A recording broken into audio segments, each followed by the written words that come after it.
Las fotos mostraban sonrisas, viajes y una familia unida, pero dentro de esa casa la felicidad no estaba permitida. Durante años, esas imágenes circularon sin levantar sospechas. Una familia numerosa, siempre junta, siempre vestida de forma similar, siempre sonriendo para la cámara. Para quien miraba desde afuera, todo parecía normal, incluso ejemplar. Nadie imaginó lo que ocurría detrás de esas paredes. Esta historia no comienza con un crimen repentino ni con una escena visible de violencia. Comienza con el silencio, con reglas estrictas, con una vida controlada paso a paso dentro del hogar. David y Luis construyeron una familia grande y profundamente aislada. Con el paso del tiempo, el contacto con el mundo exterior se fue reduciendo. Las visitas se volvieron raras. Luego, simplemente dejaron de existir. Ni vecinos, ni amigos, ni familiares entraban en esa casa. La rutina diaria estaba marcada por el control absoluto. Hablar requería permiso, sentarse a la mesa requería permiso, moverse dentro de la casa requería autorización. Nada era espontáneo, nada era libre. A lo largo de los años, la familia se mudó varias veces. En cada vivienda dejaban atrás señales inquietantes, suciedad extrema, daños visibles, un ambiente que quienes entraban no lograban explicar del todo. Aún así, nadie intervino. Desde afuera, la familia seguía pareciendo reservada, pero normal. En 2011, el aislamiento se volvió aún más profundo. La casa fue registrada como una escuela privada. Desde ese momento, los hijos dejaron de tener cualquier contacto regular con el exterior. No había supervisión real. Todo quedaba bajo las mismas reglas impuestas dentro del hogar. Con el paso del tiempo, incluso la familia extendida dejó de ver a los niños. Pasaron años sin visitas. Cuando alguien los veía de manera ocasional, notaba que estaban muy delgados, pero las sonrisas seguían ahí. Sonrisas rígidas, ensayadas. Nadie preguntó demasiado. Dentro de la casa, la realidad era otra. Aislamiento extremo, privación prolongada, un ambiente constante de miedo. Todo permaneció oculto hasta la madrugada del 14 de enero. Antes del amanecer, 2 de los hijos intentaron escapar por una ventana. El miedo hizo que uno regresara. La otra siguió adelante. Tenía 17 años. Nunca había salido sola. Nunca había caminado por la calle sin supervisión. Ni siquiera sabía decir su propia dirección. Llevaba consigo un teléfono viejo, encontrado en la basura, que aún podía hacer llamadas de emergencia. Con ese teléfono, pidió ayuda. No supo decir dónde estaba, no conocía nombres de calles, solo pudo dar un código postal. Dijo algo más importante, que sus hermanos estaban siendo maltratados, que estaban encerrados, que algunos estaban encadenados dentro de la casa. Minutos después, la policía llegó. Lo que encontraron al entrar no fue una situación doméstica común, no fue un descuido aislado. Fue un entorno de aislamiento extremo y violencia sistemática que se había sostenido durante años sin ser detectado. En ese momento, la imagen de familia feliz se derrumbó por completo. Y la pregunta dejó de ser qué había ocurrido esa noche para convertirse en algo mucho más inquietante. ¿Cómo pudo pasar durante tanto tiempo sin que nadie lo viera? Antes de que la casa se convirtiera en un lugar completamente cerrado, la historia de esta familia ya estaba marcada por relaciones desiguales y control progresivo. David y Luis se conocieron cuando ella aún era muy joven. Desde el inicio, la relación se desarrolló bajo una dinámica rígida, con decisiones apresuradas y una autoridad que no se equilibró con el paso del tiempo. Tras casarse, comenzaron una vida juntos, que pronto se trasladó de un estado a otro, siempre en busca de estabilidad económica y trabajo. Con los años llegaron los hijos, uno tras otro. La familia creció rápidamente. Desde fuera, la imagen era la de un hogar numeroso y tradicional. Sin embargo, quienes tuvieron contacto cercano con ellos en los primeros años describieron una educación extremadamente estricta. No se trataba de normas comunes, sino de un sistema de control constante. Los niños debían pedir permiso para acciones básicas: hablar, sentarse, interactuar entre ellos. La autoridad no se discutía, se obedecía. En ese entorno, la privacidad prácticamente no existía, ni siquiera en espacios íntimos. Todo estaba supervisado, regulado y corregido. La vida diaria se organizaba en función de reglas impuestas que no admitían cuestionamientos. Con el tiempo, las restricciones no se limitaron a los hijos. También alcanzaron a otros miembros de la familia. Las visitas comenzaron a ser controladas, luego desalentadas. Finalmente, prohibidas. Nadie debía conocer la dirección exacta. Nadie debía entrar. Nadie debía preguntar. A lo largo de los años, la familia se mudó varias veces. En cada casa, quienes entraron después describieron escenas similares: suciedad extrema, daños visibles, un ambiente que transmitía abandono y tensión. En su momento, esos indicios fueron atribuidos a descuidos o a la dificultad de mantener un hogar con tantos hijos. Nadie imaginó algo más grave. Las dificultades económicas también marcaron esta etapa. A pesar de contar con ingresos, los gastos de una familia tan grande superaban con frecuencia la capacidad financiera. Hubo más de una declaración de bancarrota. Cada mudanza fue presentada como un nuevo comienzo. Pero el patrón se repetía. En cada nueva casa, el aislamiento aumentaba. En cada nuevo entorno, el contacto con el exterior se reducía. La situación dio un giro decisivo en 2011, cuando la vivienda fue registrada oficialmente como una escuela privada.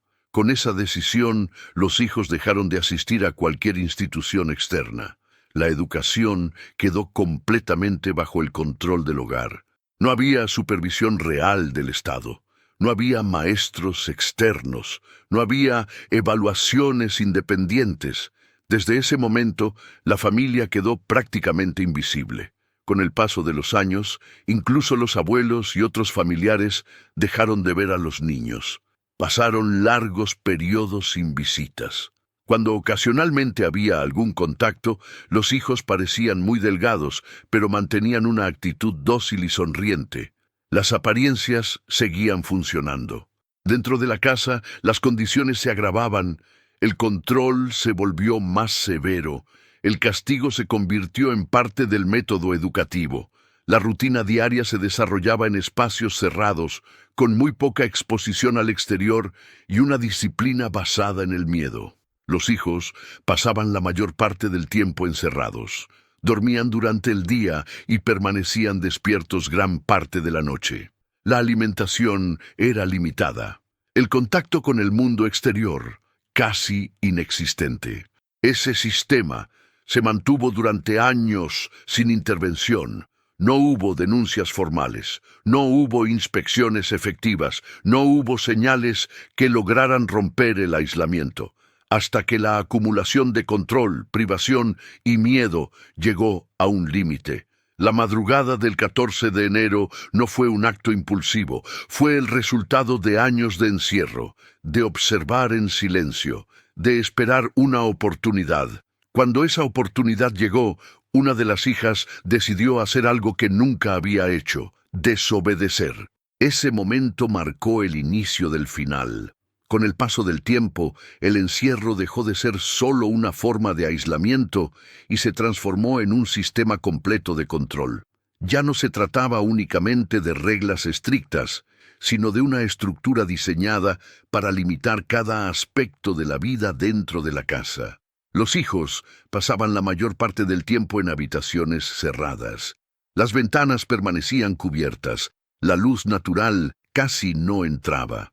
El contacto con el exterior era mínimo y siempre bajo supervisión. Para muchos de ellos, el mundo fuera de esas paredes era apenas una idea vaga.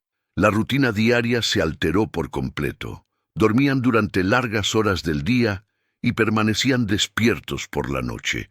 No seguían horarios normales. No tenían referencias claras del paso del tiempo. Los días se confundían entre sí. La alimentación era restringida.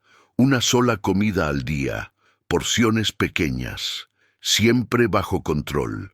La privación alimentaria prolongada tuvo consecuencias visibles. Los cuerpos no se desarrollaron de forma adecuada. Algunos hijos, ya adultos, tenían el peso y la apariencia de niños mucho menores. La debilidad física era constante, pero nadie podía cuestionar lo que ocurría. El castigo se volvió una herramienta habitual. Cuando alguien desobedecía o no cumplía las reglas, las sanciones eran severas. El uso de la fuerza y el confinamiento se normalizaron dentro del hogar. La intimidación psicológica reforzaba el miedo y la obediencia.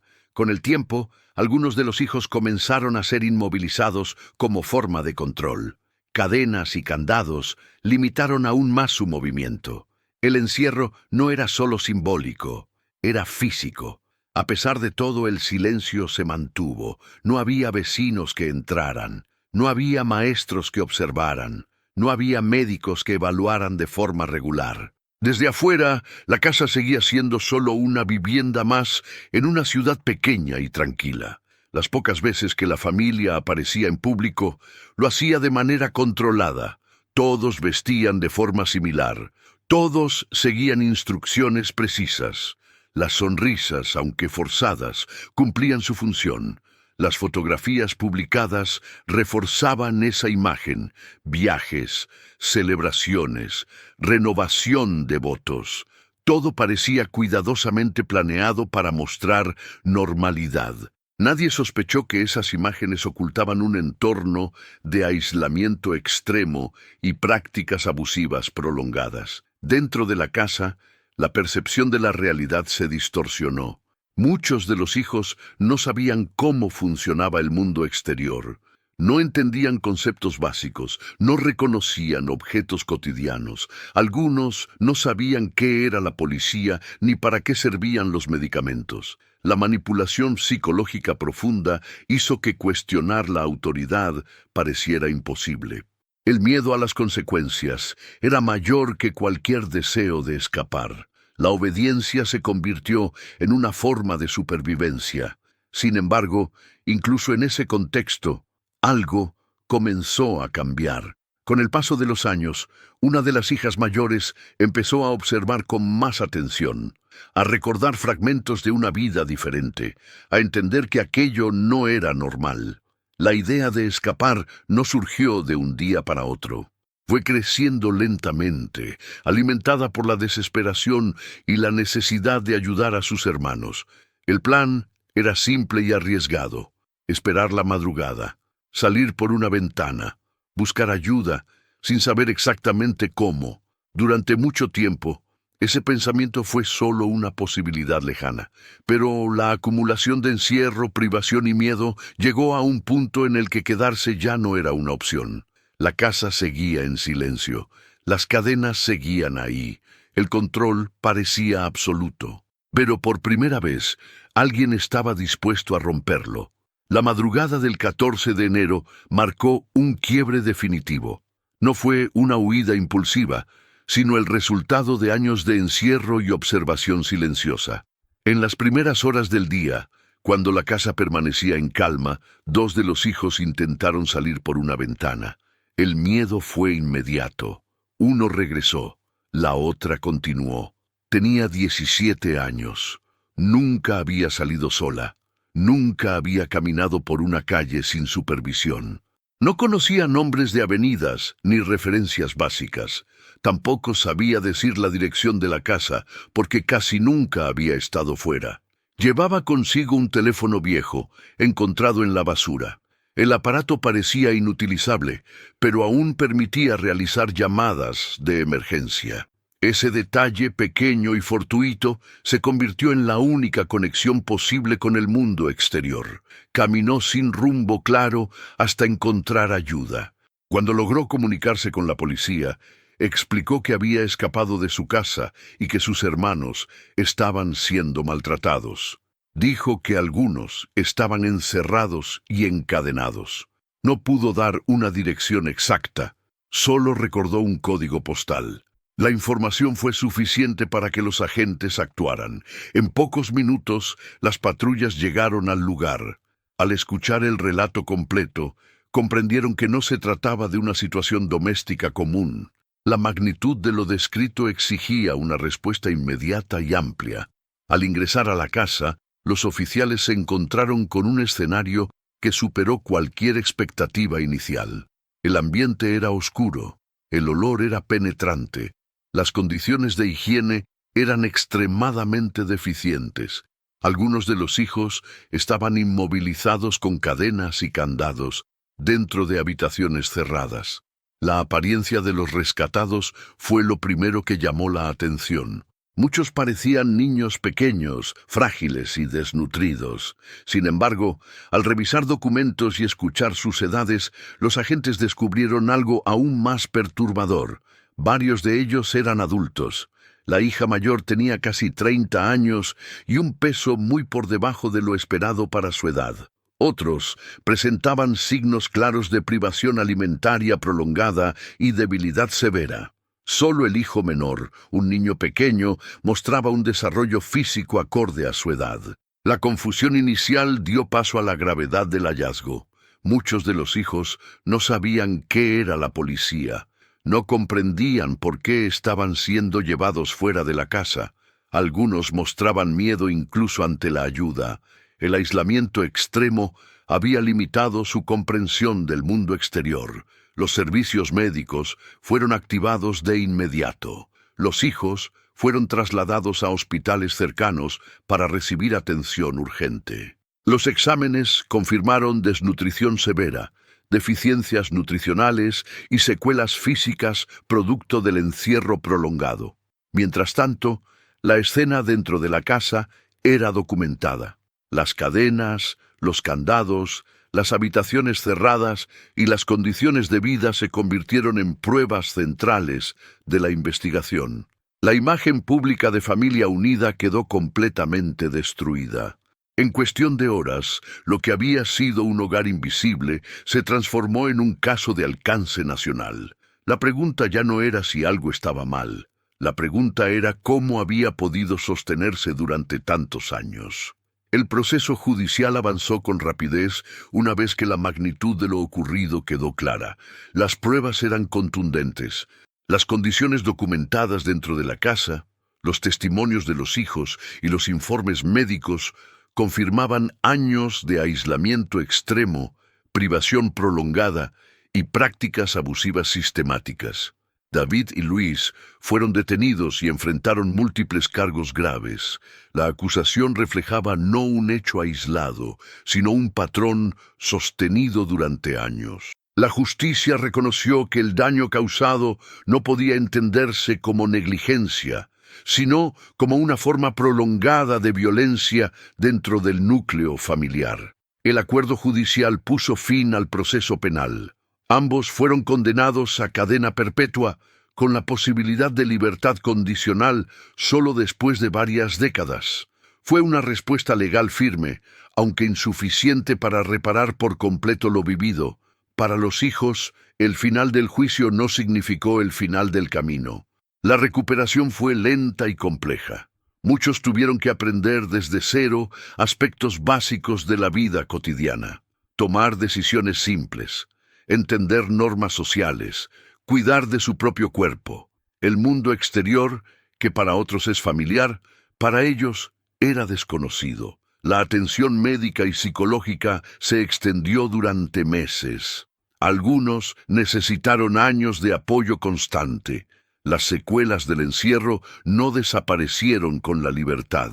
Permanecieron en la memoria, en el cuerpo y en la forma de relacionarse con los demás. La sociedad reaccionó con conmoción. Las fotografías que antes parecían inofensivas adquirieron un nuevo significado. La imagen de familia feliz se convirtió en un recordatorio incómodo de cómo la apariencia puede ocultar realidades profundamente dañinas. Este caso dejó preguntas difíciles. ¿Cómo pudo pasar tanto tiempo sin que nadie interviniera? ¿Cómo fallaron los sistemas de protección? ¿Qué señales fueron ignoradas? Más allá de las condenas, la historia de esta familia obliga a reflexionar sobre el aislamiento, el control y la importancia de observar más allá de lo visible. No todo lo que parece normal lo es. No toda sonrisa es sinónimo de bienestar. Hablar de este caso no es revivir el horror, es reconocer a quienes sobrevivieron, es dar nombre a una experiencia que durante años permaneció oculta. Es afirmar que el silencio nunca debe ser más fuerte que la protección. Si esta historia deja una lección, es la necesidad de escuchar, de preguntar y de no minimizar lo que parece extraño o fuera de lugar. Porque detrás de una puerta cerrada puede haber una realidad que necesita ser vista. Si deseas compartir tu reflexión, opinión o aprendizaje a partir de este caso, puedes hacerlo en los comentarios. Tu mirada también forma parte de la memoria y del compromiso de no repetir estas historias.